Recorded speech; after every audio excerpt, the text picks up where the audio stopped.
സകല അഹങ്കാരികളും ദുഷ്പ്രവർത്തിക്കാരും താളടിയാകും.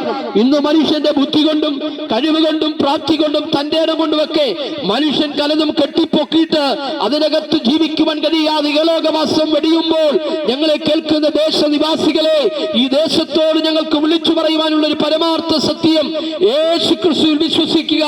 എന്നാൽ നീ നിന്റെ കുടുംബവും രക്ഷ പ്രാപിക്കുവാനിടയായിത്തീരും. രക്ഷയ്ക്ക് വേണ്ടി പല വഴികളിലൂടെ പോകുന്നവരുണ്ട്. തീർത്ഥാടനങ്ങൾ നടത്തുന്നവർ, പദയാത്രകൾ നടത്തുന്നവർ, കർമ്മമാർഗങ്ങൾ ചെയ്യുന്നവർ, നേർച്ചകളും കാഴ്ചകളും മലകയറ്റങ്ങളും ക്രിയകളും ഒക്കെ ചെയ്യുന്നവരുണ്ട്. ഇതൊന്നും നിന്നെ ഒരു നിത്യതയിൽ കൊണ്ടെത്തിക്കത്തില്ല. ഇത് നിന്റെ ജീവിതത്തിൽ സമാധാനം നൽകി തരത്തില്ല. ഇത് നിന്റെ കുടുംബത്തിൽ സന്തോഷം തരത്തില്ല.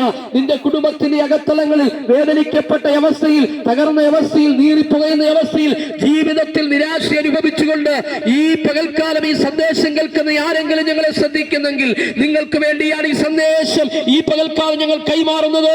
കർത്താവായിരിക്കുന്ന യേശുക്രിസ്തുവിൽ വിശ്വസിച്ച് നിത്യജീവനെ കൈവശമാക്കുവാൻ ഈ സന്ദേശത്തിലൂടെ ഞങ്ങൾ നിങ്ങളോട് ആഹ്വാനം ചെയ്യുകയാണ്. അതുകൊണ്ട് തന്നെ ഞങ്ങൾ വിളിച്ചു പറയട്ടെ, ഇതാകുന്നു രക്ഷാ ദിവസം, ഇതാകുന്നു സുപ്രസാദകാലം. ഇനി സമയമോ കാലമോ ഇല്ല. തെരുവുകളിലും തെരുക്കോടുകളിലും ഇങ്ങനെയുള്ള പ്രസംഗം കേൾക്കുവാനില്ലാത്ത ഒരു ഇരുണ്ട കാലഘട്ടം മനുഷ്യനെ കടന്നു പിടിക്കുന്നതിന് മുമ്പേ കർത്താവായിരിക്കുന്ന യേശുക്രിസ്തുവിന് നിന്റെ ഹൃദയം തുറന്നു കൊടുത്ത് അവനെ നിന്റെ ഭവനത്തിനകത്തേക്ക് ആനയിച്ച് അവനെ നിന്റെ അതേ സ്തോത്രം അനുഭവം കർത്താവിന് കൊടുത്ത് നിന്റെ ജീവിതം മുൻപോട്ട് കഴിക്കുവാൻ നീ താല്പര്യപ്പെടുന്നുവെങ്കിൽ നിനക്ക് നിത്യജീവനെ പ്രാപിക്കാൻ കഴിയും. പ്രിയമുള്ളവരെ, ഈ ലോകത്തിലെ സുഖമല്ല സുഖം, ഇവിടുത്തെ ജീവിതമല്ല ജീവിതം. ഇവിടെ 60, 80, 100, 120 വയസ്സൊക്കെ ജീവിച്ച് ഇവിടെ കൊണ്ട് ഈ ഉലകവാസം വെടിയുമെന്നാൽ മരണത്തിനപ്പുറത്തൊരു നിത്യതയുണ്ട്, ഒരു നിത്യമായ ജീവിതമുണ്ട്. അത് കർത്താവായിരിക്കുന്ന യേശുക്രിസ്തുവിനോട് കൂടിയാണ്. മരണം ക്ഷണിക്കപ്പെടാത്ത അതിഥിയാണ്. കൊട്ടാരമായാലും മൃത്യു അവിടെ കടന്നു ചെല്ലും. ഏത് സമയത്ത് എപ്പോഴാണ് മനുഷ്യരെ മരണം കാർന്നു പിടിക്കുന്നതെന്ന് അറിയത്തില്ല. പക്ഷേ ഒരു ചോദ്യം ഇവിടെ പ്രസക്തമാണ്. നീ ഇന്ന് മരിച്ചാൽ നിന്റെ നിത്യത എവിടെ?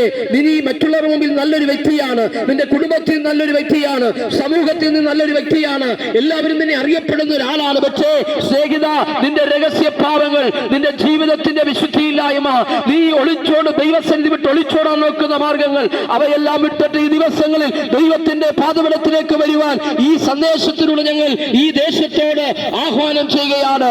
ദൈവത്തിന്റെ വചനം പറയുന്നു, ഏത് മനുഷ്യനും ഉറച്ചു നിന്നാൽ ഒരു ശ്വാസം മാത്രം, മനുഷ്യന്റെ മൂക്കിൽ നിന്ന് പുറത്തേക്ക് വിട്ട ശ്വാസം അകത്തേക്ക് വലിക്കാൻ പറ്റുന്നില്ലെങ്കിൽ അവൻ 6 അടി മണ്ണിൽ നീറിയൊടുങ്ങുന്ന ഒരു ഭൗതികമായ ശരീരമാണ്. എന്തെല്ലാം മനുഷ്യൻ ഈ ലോകത്ത് കെട്ടിപ്പൊക്കിയാലും, ഏതെല്ലാം മനുഷ്യൻ ഈ ലോകത്ത് നേടിയെടുത്താലും, ഒരുപക്ഷെ പാർക്കാൻ നല്ല വീടുണ്ടായിരിക്കാം, സഞ്ചരിക്കുവാൻ നല്ലൊരു വാഹനം ഉണ്ടായിരിക്കാം, ആവശ്യത്തിലധികമായ ബാങ്ക് ബാലൻസ് ഉണ്ടായിരിക്കാം, എന്തെല്ലാം നിനക്ക് ഈ ലോകത്തിലുണ്ടെങ്കിൽ ഒരുപക്ഷെ നീ വളരെ അഹങ്കാരത്തോടെ അല്ലെങ്കിൽ വളരെ ശക്തിയോടെ നീ പറഞ്ഞു കാണും, എനിക്കൊന്നിനും കുഴപ്പമില്ല, എനിക്ക് പരമസുഖമാണ്, എന്റെ മക്കൾ വിദേശത്താണ്, എന്റെ ബാങ്കിൽ ഇത്ര ഇഷ്ടം പോണക്ക് സാമ്പത്തികമുണ്ട്, എനിക്ക് നല്ല ആരോഗ്യമുണ്ട്. എന്നാൽ മനുഷ്യ, നിന്നെ കുറിച്ച് ദൈവം പറയുന്നു, നീ വാടിപ്പോകുന്ന പുല്ല് പോലെയും, വാടിപ്പോകുന്ന പൂ പോലെയും, ഉണങ്ങിപ്പോകുന്ന പുല്ല് പോലെയും, ചാഞ്ഞു പോകുന്ന വേലി പോലെയും, കടന്നു പോകുന്ന നിഴൽ പോലെയും മാത്രമാണ്. അതുകൊണ്ട് ഈ സന്ദേശം ഈ ദേശത്തോട് കൈമാറുമ്പോൾ ഞങ്ങളെ കേൾക്കുന്ന പ്രിയമുള്ളവരെ, ഞങ്ങൾ വിളിച്ചു പറയട്ടെ, ഇതാകുന്നു രക്ഷാ ദിവസം, ഇതാകുന്നു സുപ്രസാദകാലം. ഇനി സമയമോ കാലമില്ല. യേശുവിലേക്ക് കടന്നു വന്ന് നിത്യജീവനെ പ്രാപിക്കുവാൻ ഈ സന്ദേശത്തിലൂടെ ഞങ്ങൾ നിങ്ങളോട് ആഹ്വാനം ചെയ്യുകയാണ്. ഒരു മനുഷ്യൻ എപ്പോഴും ഒരു നല്ല അനുഭവത്തിൽ നിൽക്കുകയില്ല എന്നുള്ളൊരു കാര്യം നാം തിരിച്ചറിയണം. കാരണം മനുഷ്യന്റെ ജീവിതം എന്ന് പറയുന്നത് ക്ഷണഭംഗുരമാണ്, അല്പകാലത്തേക്ക് മാത്രമുള്ളതാണ്. പ്രിയമുള്ളവരെ, ഈ സന്ദേശം ഞങ്ങൾ ഇവിടെ കൈമാറുമ്പോൾ നിങ്ങളുടെ ജീവിതത്തിന്റെ എല്ലാ കുറവുകളെയും ബലഹീനതകളെയും പ്രശ്നങ്ങളെയും പരിഹരിക്കുവാൻ ലോകത്തിന്റെ വെളിച്ചമായ അന്ധകാരത്തിൽ നിന്ന് അത്ഭുത പ്രകാശത്തിലേക്ക് നയിക്കുന്ന കർത്താവായിരിക്കുന്ന യേശുക്രിസ്തു മതിയായവനാണ്. ആ യേശുക്രിസ്തുവിന് വേണ്ടി ജീവിതം തുറന്നു കൊടുക്കൂ, രക്ഷ പ്രാപിക്കുവാൻ രക്ഷകനായ കർത്താവ് നിങ്ങളോട് കൂടെയുണ്ട്. ഒരു വാക്ക് പ്രാർത്ഥിച്ച് ഞങ്ങൾ ഈ സ്ഥലം വിട്ട് മറ്റൊരു സ്ഥലത്തേക്ക് വാങ്ങിപ്പോവുകയാണ്.